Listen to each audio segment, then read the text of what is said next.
हर सुबह एक नया मौका होता है। हर सुबह एक नया मौका होता है सपनों को हकीकत बनाने का। थक कर रुकना मत, आज की मेहनत ही कल तुम्हारी पहचान बनेगी मेरे दोस्त। So hello everyone, welcome back to the channel. आज की इस वीडियो में हम बात करने वाले हैं एक ऐसी प्रॉब्लम के बारे में जो ऑलमोस्ट हर स्टूडेंट फेस करता है, जैसे कि लंबे समय तक पढ़ाई कैसे करें बिना थके, बिना बोर हुए और बिना फोकस टूटे। अगर आप भी 15-20 मिनट पढ़कर फिर टायर्ड फील करते हो या बार बार कंसंट्रेशन टूट जाता है, तो आज की वीडियो आपके लिए एक कंप्लीट गाइड है। So let's start. सबसे पहले थकावट क्यों होती है भाई? सबसे पहले ये समझना ज़रूरी है कि हम जल्दी टायर्ड क्यों हो जाते हैं। माइंड जल्द डिस्ट्रैक्ट होता है, या फिर रॉन्ग स्टडी मेथड्स को हम यूज़ करते हैं, या बॉडी को इनफ एनर्जी नहीं मिल पाती है। और सबसे बड़ी वजह, हमें पता ही नहीं होता कि किस तरीके से पढ़ना है, जिसकी वजह से भी हम टायर्ड फील करने लग जाते हैं। ठीक है कि भाई किस तरीके से पढ़ना है ना, ये भी हमें नहीं पता होता। गुड न्यूज़ आप लोगों के लिए ये है कि ये सब ठीक किया जा सकता है, और आज मैं आपको स्टेप बाय स्टेप बताऊंगी। ठीक है, सबसे पहले एनर्जी लेवल ही स्टडी पावर है। सबसे पहला स्टेप, एनर्जी लेवल ही स्टडी पावर है। अगर बॉडी टायर्ड है तो माइंड लॉन्ग आवर्स तक नहीं चल सकता। इसलिए स्टडी से पहले एक गिलास पानी ज़रूर पी लेना है। हल्का फुल्का, अगर जैसे हेल्दी स्नैक्स से खाना खाओ चाहो तो, जैसे बनाना, पीनट, ड्राई फ्रूट्स वगैरह। और 5 डीप ब्रीथ्स ज़रूर करना है, कि जैसे कि 5 गहरी सांसें लेना और फिर आपको पढ़ाई शुरू करनी है आपकी। तो ये स्मॉल थिंग्स भी आपके दिमाग को इंस्टेंटली एक्टिव करती हैं।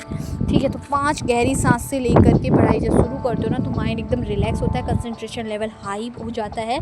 ठीक है, खाना खा के प्लीज़ मत पढ़ाई शुरू करना, थोड़ा हल्का फुल्का जो हेल्दी फूड है उसको ही खाना। अब हम जो स्टेप नंबर 2 है, पोमोडोरो का रियलिस्टिक वर्जन। सबसे फेमस मेथड है भाई पोमोडोरो।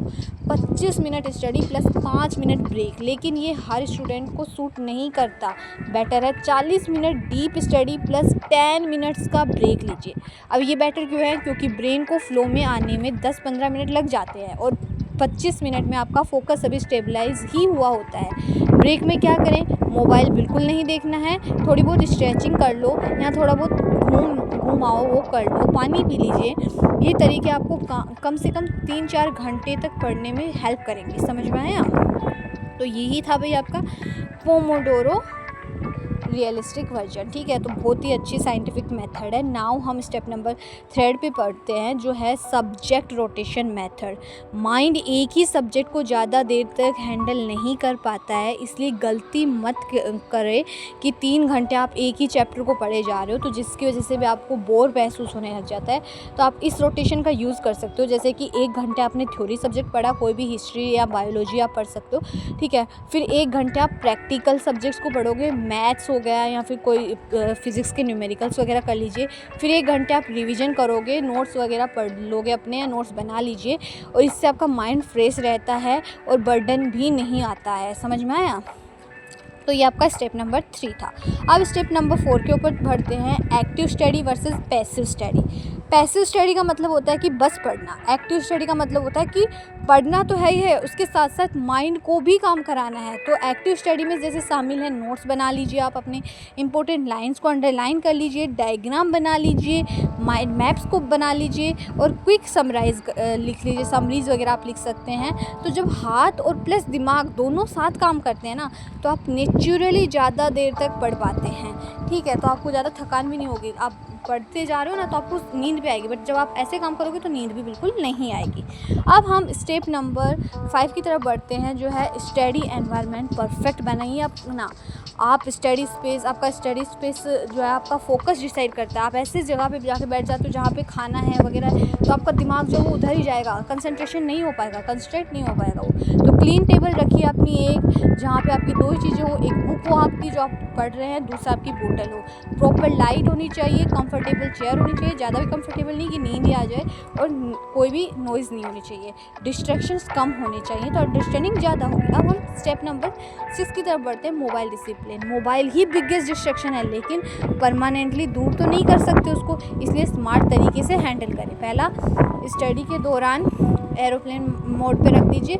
ब्रेक के दौरान 2-3 मिनट चेक कर करने की अनुमति है और सोशल मीडिया केवल रात या स्टडी फिनिश होने के बाद ही करें। तो इसको हम कंट्रोल्ड यूज़ कह सकते हैं, ठीक है। तो इस प्रकार से आप जब मोबाइल का यूज़ करोगे ना, कि यहाँ मैं तो ऐसे बोलूँगी आपको ब्रेक के दौरान तो बिल्कुल मत मोबाइल का फ़ोन यूज़ करिए, ठीक है। अब हम स्टेप नंबर 7 की तरफ बढ़ते हैं। Start easy and and hard. जब एनर्जी हाई हो तो टफ चैप्टर्स करिए और जब एनर्जी लो हो तो आसान टॉपिक्स करिए। इससे आप बोर भी नहीं होंगे और ज़्यादा देर तक पढ़ पाएंगे, ठीक है। तो जब आप हाई फील करो ना, एनर्जी बहुत ज़्यादा हो आपके अंदर, तो आपको जो टफ है, सुबह के टाइम पे जब उठो ना तो थोड़े टफ सब्जेक्ट्स को लिया करो। रात को सोते समय ना थोड़े लो सब्जेक्ट्स ले लिया करो, क्योंकि एनर्जी हमारी लो हो जाती है। अब हम स्टेप नंबर 8 की तरफ बढ़ते हैं, जो है जस्ट 10 मिनट्स ट्रिक। इसमें आपको बताया, अगर पढ़ाई की शुरुआत मुश्किल लगती है तो अपने आप से कहें बस 10 मिनट पढ़ ले यार, बस 10 मिनट या 5 मिनट पढ़ ले यार, बस 5 मिनट पढ़ूंगी फिर छोड़ दूंगी। तो ब्रेन शुरू से ही रेजिस्टेंस करता है, शुरू में ही रेजिस्टेंस करेगा, लेकिन 10 मिनट बाद में आपको मोमेंटम खुद बन जाएगा और ये साइंटिफिकली प्रूवन है। अब हम स्टेप नंबर 10 पे चलते हैं। Proper sleep is equal to long study hours. ताकतवर स्टडी स्किल्स पावरफुल स्लीप से आती हैं। अगर कम नींद होगी तो कम फोकस होगा। तो एटलीस्ट कम से कम 7 से 8 घंटे की तो प्रॉपर नींद ज़रूरी है। आप सोच रहे हो मैं सुबह 3 बजे उठ जाऊँगा, रात को मैं 11 बजे सो रहा हूँ, तो ये भाई आपका जो स्लीपिंग शेड्यूल है वो ख़राब हो जाएगा, जिसकी वजह से आपकी स्टडी भी नहीं हो पाएगी। तो इसलिए प्लीज़ प्रॉपर स्लीप लें, तभी आप लॉन्ग आवर्स तक पढ़ पाएंगे। अब हम बढ़ेंगे हमारा लास्ट एंड आखिरी step number 10। End of the day आपको क्या करना है, end of the day reflection. दिन के आखिरी में 5 मिनट में ये 3 बातें ज़रूर लिख लीजिएगा अपनी नोटबुक में। आप अपनी एक डायरी बना लीजिए, उसमें आपको ये 3 बातें लिखनी है कि आज क्या पढ़ा है, कितना सीखा है और कल क्या पढ़ना है। ये 3 चीज़ें अपनी हैबिट बना लीजिए इसको। तो है ना, आप ये भी मैं रोज़ लिखूँगा कि आज मैंने क्या पढ़ा था, कितना सीखा था और कल मेरे को क्या पढ़ना है, और फिर टिक ज़रूर कर लीजिएगा कि जो मैंने बोला था वो हो गया कि नहीं हुआ। तो ये चीज़ें आपकी ये हैबिट्स जो हैं आपकी कंसिस्टेंसी को 5 गुना बढ़ा देती हैं। तो अगर आपको इन टेक्निक्स को सिर्फ 7 दिनों तक ट्राई करेंगे तो आपको खुद महसूस होगा कि आप बिना टायर्ड हुए कम से कम 3-4 घंटे पढ़ पा रहे हैं। अगर ये वीडियो हेल्पफुल लगा हो तो लाइक ज़रूर कर देना और कमेंट में बताना कि अगली वीडियो कौन से टॉपिक पे चाहिए। So stay focused, stay motivated और याद रखो मेहनत कभी बेकार नहीं जाती है। All the best guys, best of luck for your exams.